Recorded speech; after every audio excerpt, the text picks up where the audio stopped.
Ya kalau enggak perusahaan percuma orang bikin pabrik di sini, percuma kita ngundang investor untuk bikin pabrik di sini, dia akan cenderung bikin pabrik di luar karena kalah bersaing dari harga doang. Itu aja. Jadi mesti disinkronkan loh. Kalau mau dukung industri, kalau enggak kan orang nggak akan bangun pabrik di sini, impor aja semuanya langsung masukin ke KEK, selesai kita. Lapangan kerja nggak di sini, terciptanya di luar, harusnya sih dibuat sinkron. BKPM ada sini nggak ada ya? Ada Pak. Pak Didi, silakan. Kok di situ dong ya? Silakan. Oh mantap. Mohon izin Pak Menteri, terkait fasilitas yang kami keluarkan itu mandat dari Kementerian Keuangan Pak, PMK 176, insentif pemberian fasilitas pembebasan bea masuk barang modal, barang dan bahan. Itu dari tahun 2019 Pak, udah lama pembebasan bea masuk.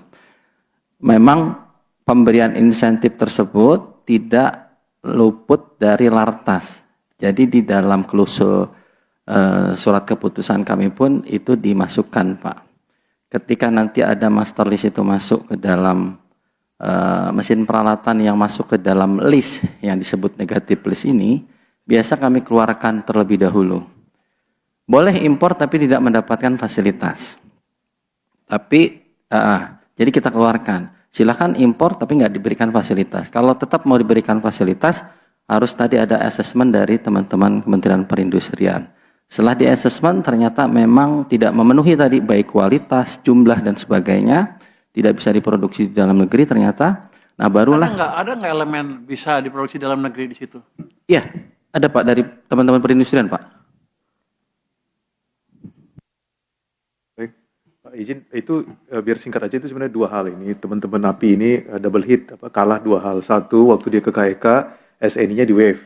Itu Pak. SNI-nya, standar itunya agak di waive. Iya, betul Pak. Dia kan bilang harga dulu nih. Iya. Nah kemudian ya, jadi terus kemudian harganya itu waktu dia bangun pabrik, terus dapat master list Pak, dapat pembebasan biaya masuk, gitu loh. Jadi waktu dia bangun, setelah dibilang negatif listnya nggak termasuk, maka BKPM akan menerbitkan master list. Ketika dia impor biaya masuk dan itu dibebaskan, nanti biaya masuk langsung dibebaskan, PPN-nya kena SKB, itu Pak. Ini kan belum ada hubungan sama SNI kan ya. Jadi kalau gitu bisa direvisi nggak aturannya itu? Dari kita ya berarti? Dari siapa? Dari keuangan? Iya Pak. Lu kalau ditanya langsung udah beres atau? Enggak, belum kelihatannya ya. Nanti kalau perindustrian gimana posisinya? Bisa ya kita tambahin di... Kalau kami sih kesetaraan sih Pak, prinsipnya Pak. Kalau dirasa itu memang tidak balance ya harusnya di KEK diperlakukan yang sama Pak.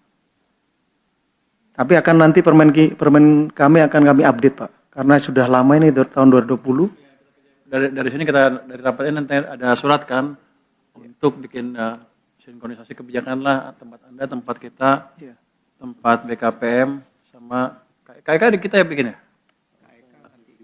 Memang Pak Ellen, bisa Pak Ellen? Pak, jadi gini, nanti kita sinkronin lagi. Karena memang fasilitas tadi sampai pada ini kan PMK-nya ada Pak. Jadi kalau coba lihat di PMK-nya seperti apa mensinkronkan maksudnya. Enggak, PMK-nya bisa dirubah. PMK kita rubah menyesuaikan itu. Kalau bisa ya gampang. Bisa. Dan memang harus dirubah Pak, karena ada beberapa yang perkembangan yang harus mengubah PMK. Ya kalau enggak perusahaan percuma orang bikin pabrik di sini, percuma kita ngundang investor untuk bikin pabrik di sini, dia akan cenderung bikin pabrik di luar karena kalah bersaing dari harga doang. Itu aja. Nanti kalau itu diterapkan, misalnya jadi ya dibuat, kalau negatif list itu apa? Jadi nggak bisa masuk.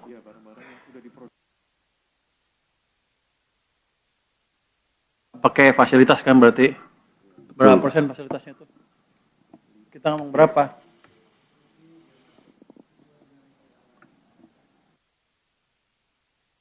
Kalau cuma 15 cuma sama kan, tetap aja dia masuk orang temennya. Bukan masalah harga kan itu jadinya. Mana strateginya kalau gitu? Kalau nggak ada dalam negeri kali ya baru boleh pakai yang luar apa gimana? Perbedaan harga berapa bolehnya? Ya kan dam pasti kalau saya bilang harus pakai dalam negeri kecuali bedanya 30%, dia akan turunkan 30% di sananya. Kan transfer pricing mereka. Jadi kalau di negara lain mungkin ya, di luar China mungkin bisa kompetitif Pak, kemungkinan kan kalau di sini kan. Tapi kalau dari China tadi disebutkan Pak, iya pasti Pak itu nggak akan Gimana kompetitif juga yang gitu. itu paling enak? Kira revisinya seperti apa menurut Anda? Kalau ini kan sebenarnya udah lama Pak. Jadi Kita maunya gimana? kalau di Permen ini kita kan sudah mulai kemampuan dalam negerinya kan udah mulai naik Pak. Artinya ini kan sudah tahun 2020 akan direvisi dengan kemampuan kita. Jadi ketika nanti kemampuan kita ditingkatkan di sini, akan nanti semakin banyak juga nanti yang dapat Pak. Artinya bisa di tujuan kita. Aturannya dirubah apanya? Kalau tarif aja kan nggak ngaruh, tetap aja mereka yang masuk. Saya pikir sih. Izin Pak Menteri, sebenarnya ada satu cara Pak, secara teknis ya. Jadi kita bilang tadi sumber listriknya adalah dari PLN Pak. Jadi PLN itu menerapkan syarat yang namanya sebelum listrik itu berhak disambung, itu ada namanya SLO ya Pak.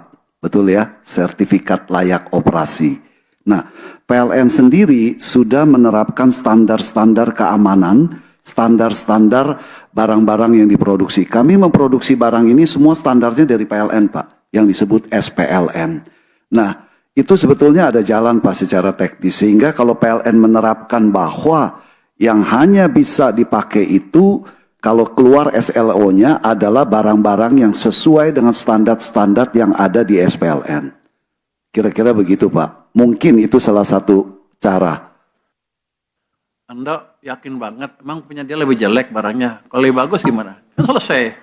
Ya, bukan lebih jelek Pak, Ini tapi mau ngebantu gimana? Kalau begitu saya nggak ini, pasti dia akan tes barangnya dengan standar PLN.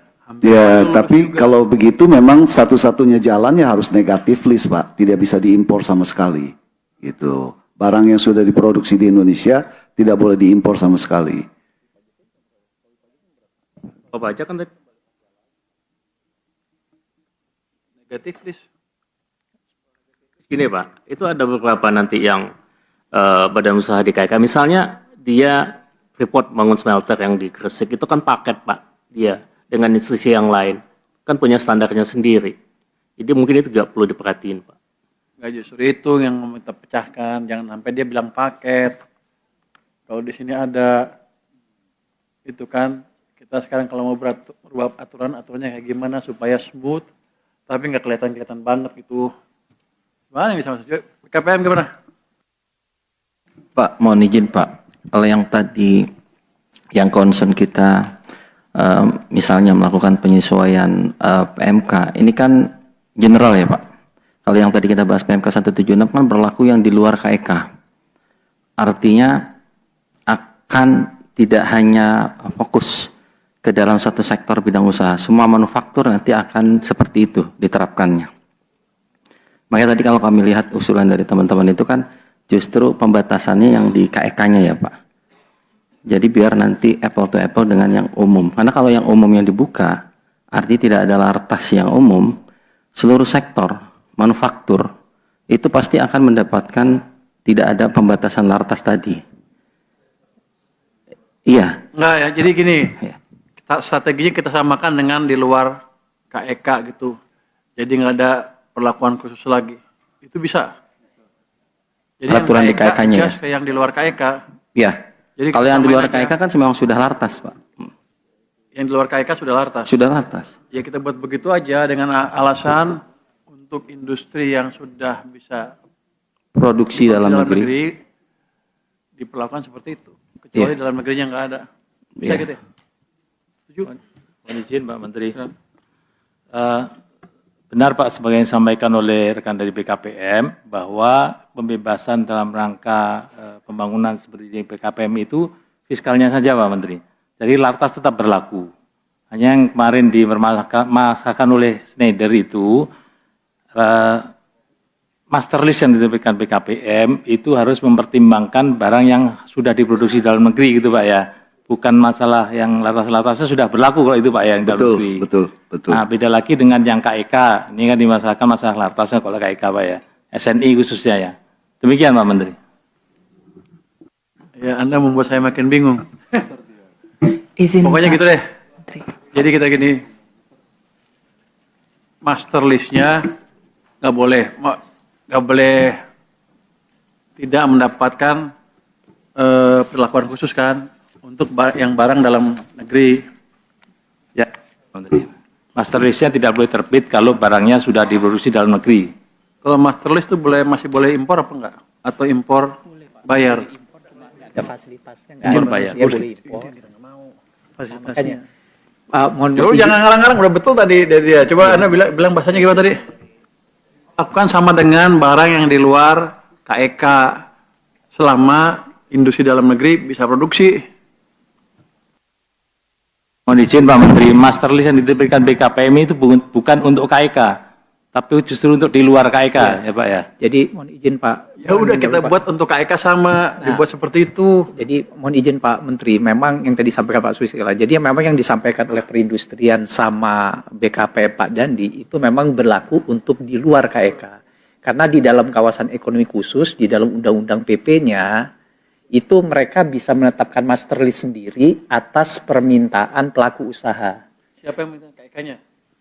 Jadi pelaku usaha, tenannya ini, dia bisa minta master list untuk masukkan barang-barang yang memang perlukan dan seterusnya. Nah, memang pertanyaannya kan gini Pak, gitu dia mereka. Nah, ini yang kita bisa atur sebenarnya. Ya udah, master list. Jadi master list seperti diaturnya ya. Mohon izin Pak, buat nanti. Tebuti yang menerbitkan administrator oh KEK ya Pak. administrator betul, administrator KEK. atas permintaan. Jadi yang nerbitkan Administrator siapa? Administrator KEK Pak, Kelola KEK Pak Menteri. pengelola KEK-nya Pak. Ya nanti kita bikin peraturan untuk pengelola KEK seperti itu sehingga master list-nya nggak keluar.